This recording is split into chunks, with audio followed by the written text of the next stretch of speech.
let's move on, because a senior Scotland Yard officer has admitted the police did make some mistakes over their handling of pro-Palestine protests. Now, this was speaking to the think tank Policy Exchange, and Matt Twist said the force didn't get everything right, particularly in the early stages in October, where demonstrations like this took place from the prescribed Hizb ut-Tahrir group.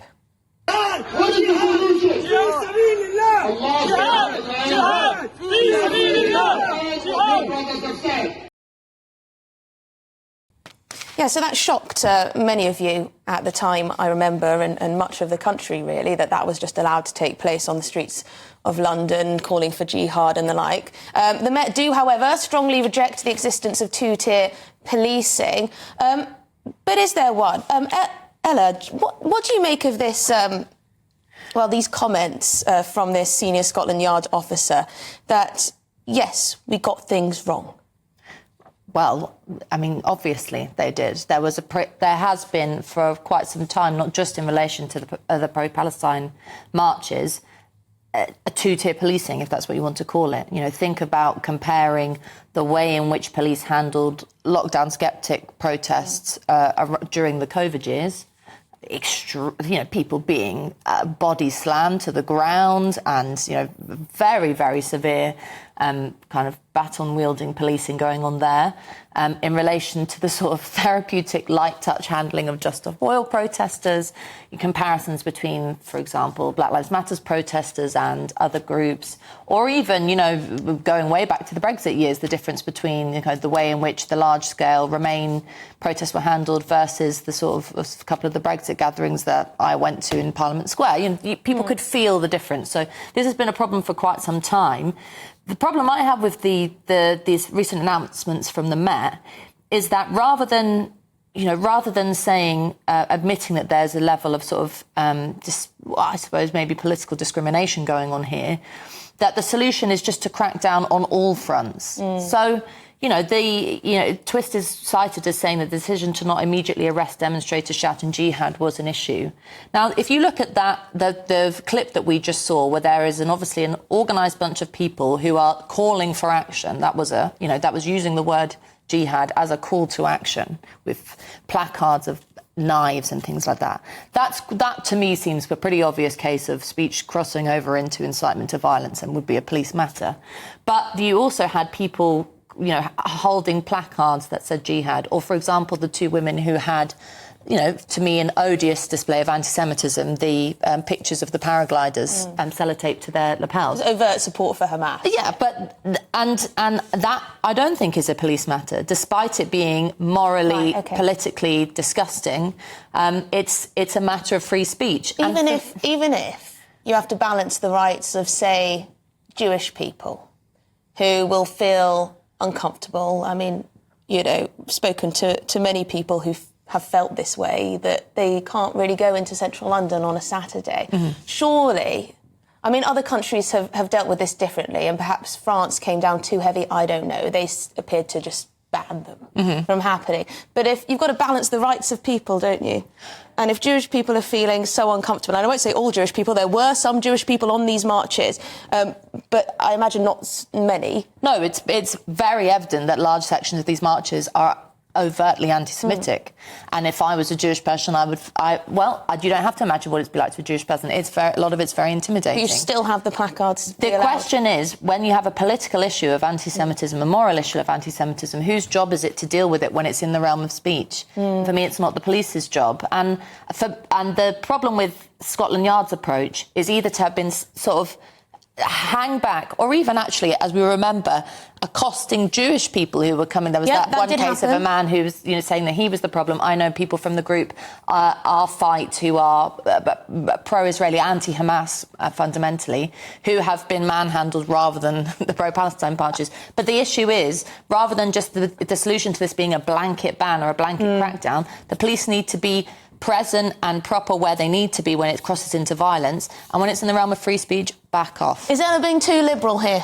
I think should we have clamped down on them in a big way from the start, really? Or on the pro-Palestinian, anti-Israeli marches? Well, on what we've seen on these marches. Yeah, I mean, I completely endorse everything Ella said, actually. And there is a fine line between incitement to violence and just repugnant speech. Yeah. And police shouldn't be policing repugnant speech.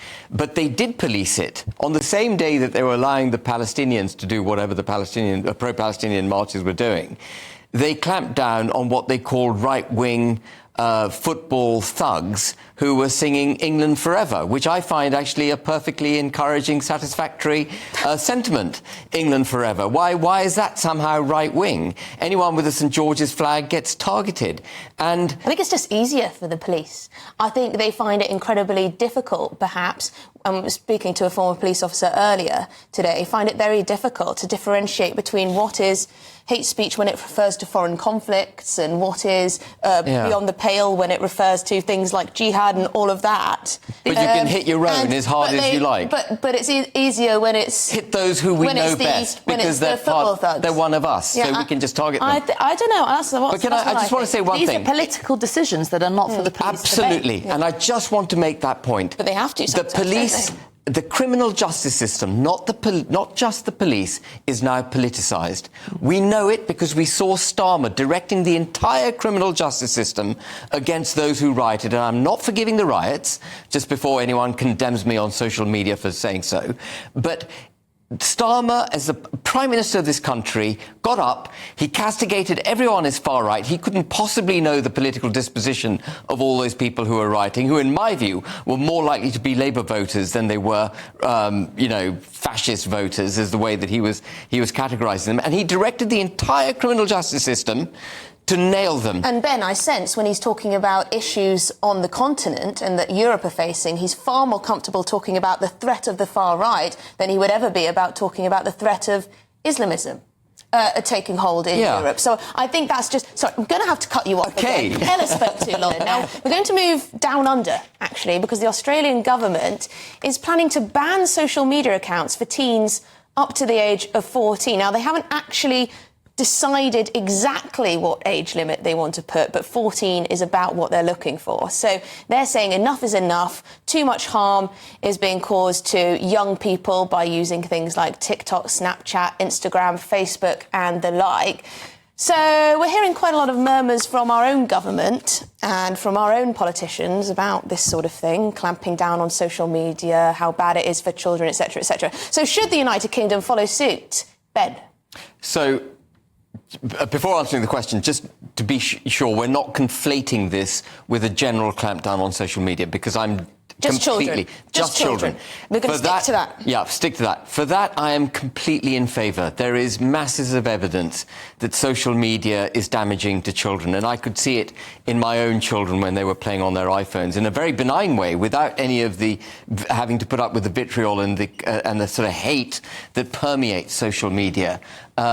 Just the distraction of it, the immediacy of it, the short-term nature of it all, the buzz that they get from a 1-minute TikTok video, which prohibits them then from being able to read a 500-page book because their mind can't take that kind of concentration. By the way, I have trouble myself with 500-page books.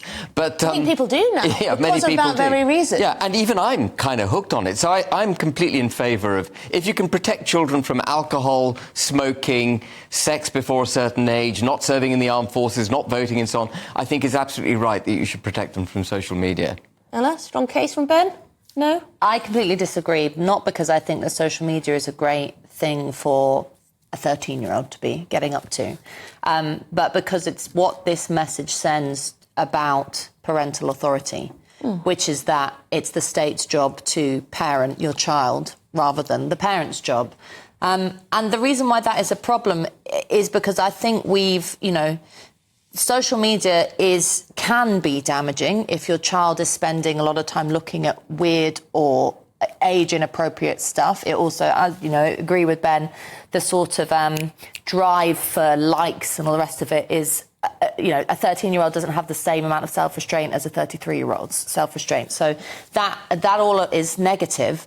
But policing this in terms of, as a parent is not rocket science. You just do that and take the phone away. It's not so easy, though. And on sort of that's a sort of crass generalisation, but you can just do that. And you can also, as any good mum or dad does, have a sense of, and by the way, we do this, most people have a sense of what is right and wrong in your own household and have conversations with your kids. Boundaries. But boundaries. I think there's this idea that children just grow up external from us without any of our forces or our influence, and that they're these sort of ticking time bombs that the state has to intervene into to correct. And that's a problem because it undermines parents' confidence. We've got lazy parents. Authority. But can I just say, as a matter of principle, I completely agree with you, Ella. The state needs to get out of our private lives. So why do you back this? Well, because I think there is masses of evidence that social media is bad for children. And I mean, would you make it legal for children to drink alcohol or to smoke, buy fags before cigarettes, as you call them nowadays, before a certain age? Would you legalise that because it's a parental choice? I think there are boundaries that the state can put in place where I would like to see the state It's not going to be enforceable, though, is it? I mean, children... I look at TikTok and I spend far too much time looking at it. It is very addictive. I think it is contributing to our attention spans getting shorter and shorter, and also us getting stupider, I think. Well, I mean, I completely agree. And also being fed so much propaganda from God knows who. It affects adults too. It affects adults too. Children see adults addicted to their own phones, so there's a bit of hypocrisy there too. But that's OK. It's do as I say, not as I do for parents, I think. Yeah, but mostly, or it should be. But how on earth can this be enforced? But I think I agree. Enforcement's a completely different issue, by the way. And I nearly said in my opening comments that, you can make the law, and in principle the law may make sense. But don't laws have to be enforceable? They do, in order to be a practical, sensible law, they have to be enforceable. But, the areas I'd like to see the state get out of parents' lives is the way that, for example, mothers are incentivised to go back to the workplace as fast as possible through social care contributions for children at as young as the age of 9 months to get them back into the workplace. I'd like to see more tax cuts, actually, for married couples so that the ability to parent is promoted. I'd like to see less teaching of ideology at school and leave that to the parents. Yeah. I mean, there'll be a lot of mums scoffing out there, Ben. There may be. But lots of us go back to work, at least even part-time, and put our kids in nursery at 10 months. But, mothering is a critical component. And actually, most families want more childcare provision rather than less. But I think you're missing the sort of existential point here, which is who's meant to be in control of what our kids can see. Slippery slope. Is it the state or is it mum and dad? Yeah, I think that's a good point.